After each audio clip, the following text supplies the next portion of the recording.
Hello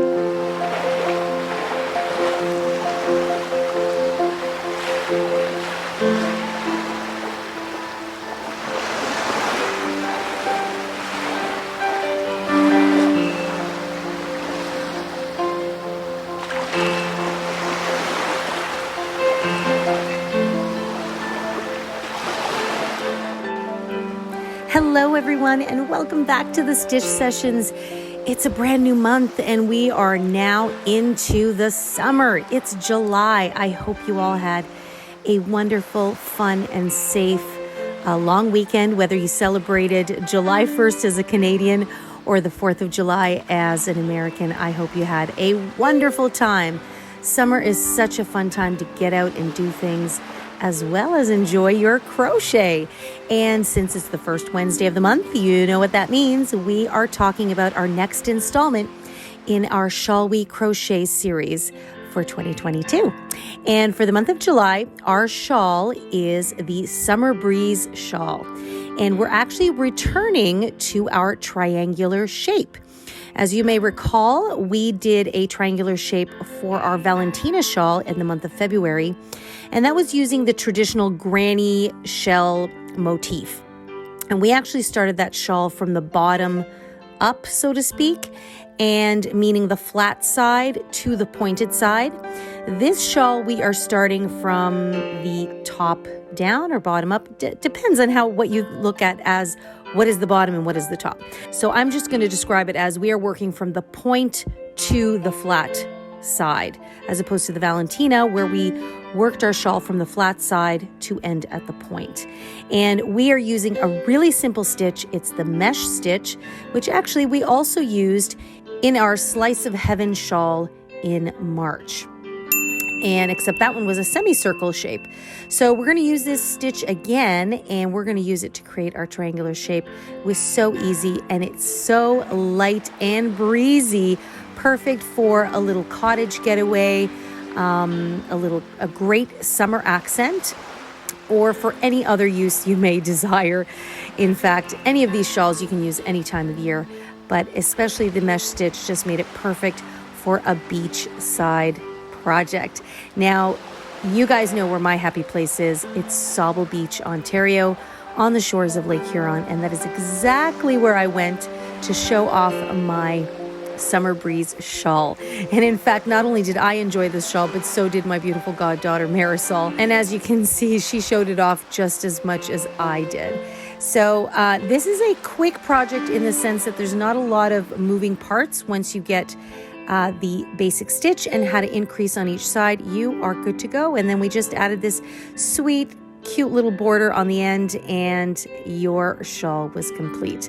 I really hope you enjoy this. It's a great summer project, perfect for taking around with you if you're going up to the cottage or to the beach, and we'll be done in no time at all. So let's head on inside and check out the materials we're going to need for this project and get started working on our Summer Breeze shawl.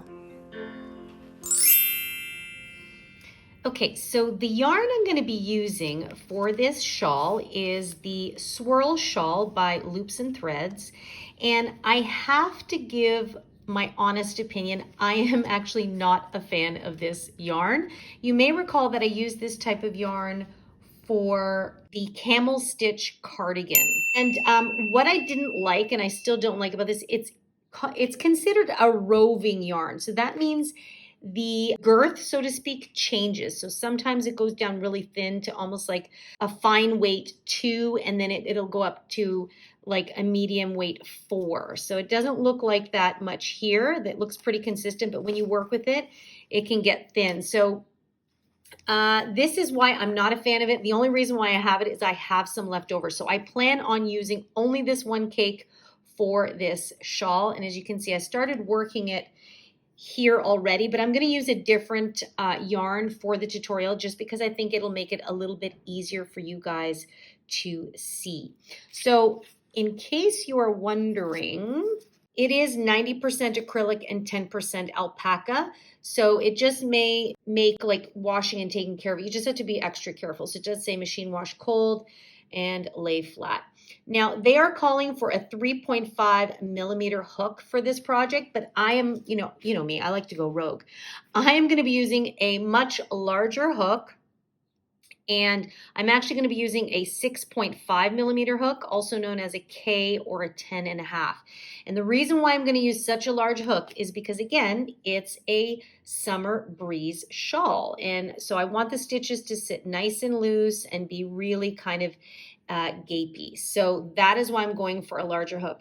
You can, of course, use whatever yarn you wish and whatever hook size that goes with that yarn. I actually bought this quite a while ago, and I'm not sure if they still make the swirl shawl. They might have a different variation on it. I did find this at Michael's. A lot of times when stuff has been discontinued at places like Michael's, I tend to be able to sometimes find it on Amazon, but again, sometimes it's hit and miss. But like I said, this project you can use any yarn, and this happens to be the yarn I'm using for those that are curious. And then I've got my little swatch piece here. This is the yarn I'm going to be using. This is a medium weight 4. I would say it's a little on the thinner side, but that's what I'm going to use for the tutorial in case you're wondering why it's sitting here. As always, make sure you have a pair of scissors and your darning needle for sewing in your ends. And let's get started on this really easy and fun shawl. Okay, so as you can see, we're just going to get right to it using the mesh stitch, but we're going to be doing it in a triangular fashion. So this is a triangular shawl. So we're going to start from the bottom point and work our way up. So that means on each side, we will continually do an increase, and that's what creates the need for the project to flare out. It's really, really easy once you get the hang of it. So I'm going to start you off with the first several rows, and then basically I'm just going to let you go until we're ready to do our border. So let's get started with my sample yarn here. It's a pretty blue color. And so what you're going to do is you're going to begin by placing a slip knot on your hook. Just like that. And now what we're going to do is we are going to chain up 5. So you have 1, 2, 3, 4, and 5. And what we're going to do now is we are going to find the very first chain. So don't confuse the slip knot with the chain. So our first chain is there. And we're going to place a double crochet into that chain. And so what this does is it creates the bottom point of our shawl. So that's our first little V. So you can see that's a triangular shape. That's row 1. I know it doesn't look like much, but it will make more sense as we go along. So now what you're going to do is you are going to chain 4. 1, 2, 3, and 4. And this is going to be the way we begin every single row from here on out. The chain 4 will represent a double crochet and a chain 1. You're then going to turn your work, and back into that same stitch right at the bottom there, we're going to place a double crochet. So this creates a V stitch. And this is how we're going to create our increases at the beginning and at the end of every row. Okay, so you can see there's a V. So there's a V on top of the corner of the bottom V. I know it looks kind of funny. You might be thinking, how the heck is this going to work? But I will show you. So next what we're going to do is we're going to chain 1, and we're going to find the top of our third chain, because remember there was 4 chains. The top of our third chain is right there, and we are going to place a V stitch into that chain.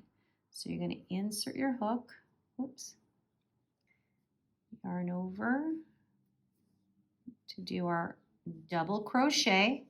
So a V stitch is a double crochet, chain 1, and double crochet back into the same stitch. And this is how we're going to end every single row. So every row will begin with a V stitch using the chain 4, and every row will end with a V stitch, which is double crochet, chain 1, double crochet. So now our work is looking something like this. So that first V is row 1, and this is row 2. Again, still not looking like much yet, but we're going to continue on to row 3. Okay, so at the end of row 2, you're going to chain 4, 1, 2, 3, 4. Remember that counts as a double crochet and a chain 1. You'll turn your work, and then we're going to double crochet back into the base right there of that chain 4. Because remember, we're always creating a V-stitch at the beginning of each row, okay? So now we've got 2 double crochets and spaces in between. So this is where we are going to implement our traditional mesh stitch. So you will chain 1, and you're going to skip a stitch, which would be the chain 1 from the row below, and into the top of the previous row's double crochet, you're going to place a double crochet. So it's going to be very easy to find where to place your stitches. See, just like that. Now you're going to chain 1 and find the next double crochet right there, and you're going to place a double crochet right into the top of that double crochet stitch. And that is how you create the mesh stitch. And of course you can use different types of stitches to create the mesh. This is using the double crochets. So anytime you want to create a lacy mesh look, it's a double crochet, chain 1, skip a stitch, double crochet, chain 1, skip a stitch, and double crochet. So it creates that bit of a lattice effect. Okay, then you're going to chain 1, and whoop, we're at the end of our row. So remember, at the end we always find the top of the 3rd chain and place a V-stitch in there. Okay, so we have, that means a double crochet, chain 1, and double crochet back into that same chain. Don't worry if it stretches out a little bit, it'll all even out. Okay, so now we've completed 3 rows, and you can really see now that the triangular shape is taking form. Okay, let's now move on to row 4.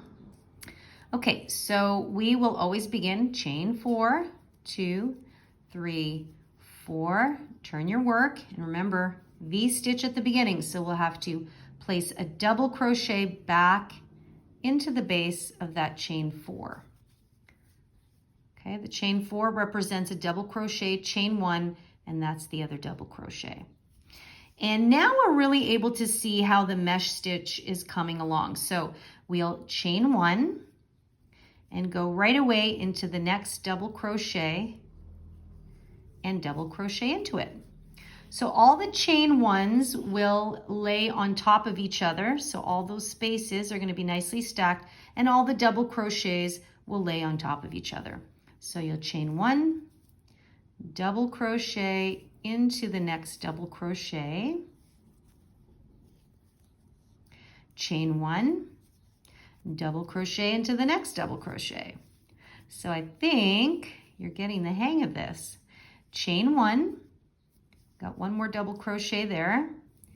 You place a double crochet, chain 1, so there's always a chain 1 in between each stitch, and now you're at the end, so you find the top of the 3rd chain and you place your V-stitch.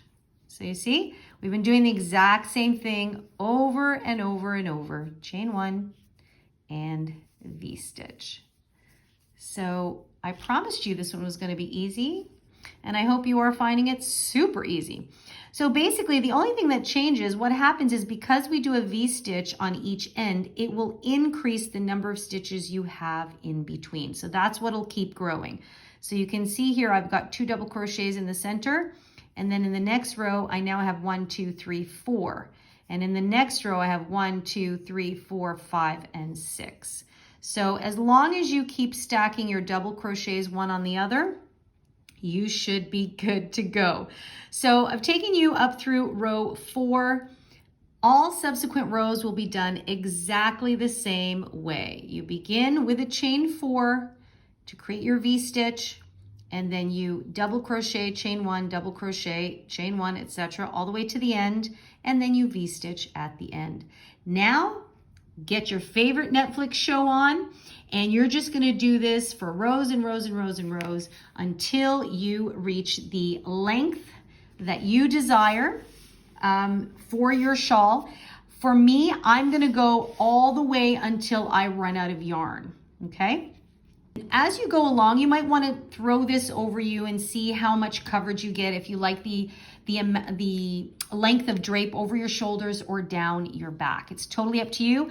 I know for me, I definitely want to go through this whole cake, absolutely the whole thing. So I will see you after you've probably watched several movies and shows on Netflix, and then we'll talk about putting the border on our breezy shawl. Okay, I finished the shawl. So I used up exactly the whole cake. So that's the triangle in its entirety. So the depth of it from the point all the way up to the top is 30 inches or 76 centimeters. And then from one point to the other is 67 inches, which is approximately 170 centimeters. And if you're curious about the number of rows it took me to do this, it was 70 rows in total, okay? And again, that was using the particular hook size I was using, and of course my gauge. Your gauge may be a little bit different. Now, technically, you're finished. You could just leave your shawl just nice and simple and basic like that. But I am going to put that sweet little border around it, and it just so happens that I have some of the exact same yarn left over from a previous cake. Again, for those of you that remember watching the camel stitch cardigan tutorial, this was, I used the same yarn, and that's when I realized I didn't like it. But for shawls, actually, this yarn is just fine because we don't have to worry too much about consistency. So anyway, long story short, I've got some of that left over, and it's in a gray-white colorway, which is actually will blend in nicely here. So that's actually what I'm going to use to show you guys how to put on a great, very simple little border around your shawl if you're interested. Okay, so I am going to take the corner where I finished my last row here. And as you can see, actually, this blue is slightly different. And I'm going to just tell you guys a little secret, because at the end of your cake, you may come and realize, whoops, I still have just a little bit left of a row, and I didn't want to have a small amount of this yarn left over. So I used it right until it finished, and then I found a comparable acrylic yarn to it. So this is just a little bit thicker, but the color just blended in beautifully. And what I did is I went down a hook size.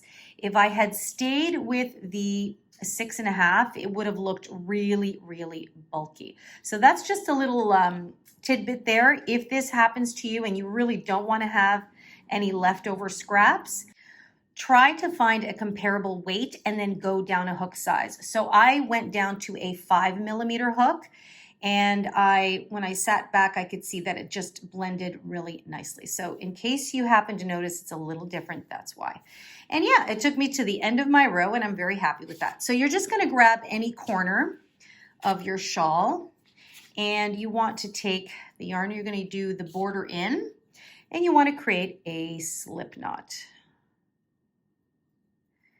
And then what we're going to do is we're going to find that very last little stitch here, or little spot. You're going to insert your hook, and you are going to slip stitch to join.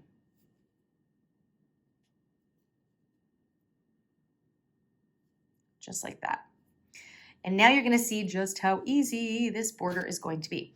So as you can see, we're now going to work down the side of our rows. So this is where we put those V stitches in on the side, so that some of the stitching may be a little bit loose, but that's going to all get covered up. So what we're going to do once you've slip stitched to join is we're going to chain 5. So we have 1, 2, 3, 4, and 5. Okay, and now I'm going to go to the very first spot where I placed my 2 double crochets in order to create the increase. So that would be the top of the chain 3 of the previous row. And you can see here it's a bit stretched out. That's quite normal. And that is where I'm going to place my first attachment here, which is going to be a single crochet stitch. Nice and simple, just like that. And you've created just this little loop, and that is it. Okay, so we're going to chain 5 again. 1, 2, 3, 4, and 5. Now you're going to find the next chain 3, the top of the next chain 3. So if you turn your work like this is the next V stitch right here. And sorry, this is the next V stitch down, and that is the top of either the double crochet or the chain 3. So that is where I'm going to place my single crochet. So all the single crochets are always going to be at the top of either the chain 3, see this is a chain 3, or a double crochet, because remember we turned our work back and forth, so that's going to alternate. You can see where that V is. Now it is going to stretch a little bit when you're doing that, don't panic, okay? But what's really cool is you can see now this is the next area that I want to place my single crochet in after I chain 5. So I'm going to chain 1, 2, 3, 4, and 5. And then I'm going to go to the top of that chain 3, which is waiting there for me. And I'm going to insert my hook and single crochet. Oops. So you can see it's still maintaining that really nice meshy effect. And it's just creating a little bit of a scalloped edging there, which just softens the edges for me. I'm going to do that one more time. 1, 2, 3, 4, and 5. And now I'm going to find what in this case is going to be the top of the double crochet stitch, which is right there, and insert a single crochet. Now, if you're having a bit of a tricky time finding these spots, don't panic. Always just put your work down and see how you like the look of it, right? And if for you going into the spaces works easier, then that's what you do, right? Remember, this is your piece of art, and you make it look however you like. I will say one of the main things I did not like about this yarn, and I promise I'm not spending the whole video talking terribly about this yarn, but it is not that easy to frog because the friction tends to knot it really easily. So you do want to be careful. Like sometimes if I stitched loosely, I can frog it. But if you're a tight crocheter, this is definitely not a great yarn for you because it will tie up in knots. But anywho, that was just a little aside. Okay, so there is my border. So I'm going to leave you here to do that, and you're going to go all the way down the side, and I will just meet up with you once you come to your first point that you need to work around. And this is actually the very first row of your shawl. And I'll meet you there just to guide you through that. But for the most part, easy peasy. Take your time, and I will see you back here shortly. And here is the final product, the Summer Breeze shawl. You can see the edging just creates that just little dainty effect, and very light, but it's just still got a feeling of coziness to it. Again, meant to be for a summer night, a light breeze, something like that. You can even actually use this as a bulky scarf if you wanted to in the winter, by really just kind of bringing the folds in at the top like that. You can create it much larger if you like, and I would recommend using 2 cakes if you were going to use that same yarn. But otherwise, I'm very happy with it. Super simple stitch, but creates this lovely lacy effect. And I hope you found this fairly easy to do, kind of fun, because it didn't take that long to whip up. And it's a great way to practice working on your increase stitches. And hopefully it's helped you understand how you can start using increase stitches to create different types of shapes with your work if you're a little bit newer to crochet. Now, if you have any questions, as always, just pop me a comment in the comment box down below. Or as always, you can just email me directly at info@crochetcrafty.com. And come and check us out on the website at Crochet Crafty. And don't forget to sign up for the newsletter, because every month you will be gifted a free written pattern. So lots of fun and lots of ways to connect with my crochet peeps. And other than that, if you like this video, please give it a thumbs up. I'll know to continue making more in this type of fashion. Now, especially this year, this was part of our series, our crochet series. So, but if you'd like to see more shawl tutorials in the future, just let me know and press that like button. Otherwise, I will leave you there for this week, guys. Have an amazing day as always. Happy crocheting. Take good care of yourselves, and I will see you in the next session. Bye-bye.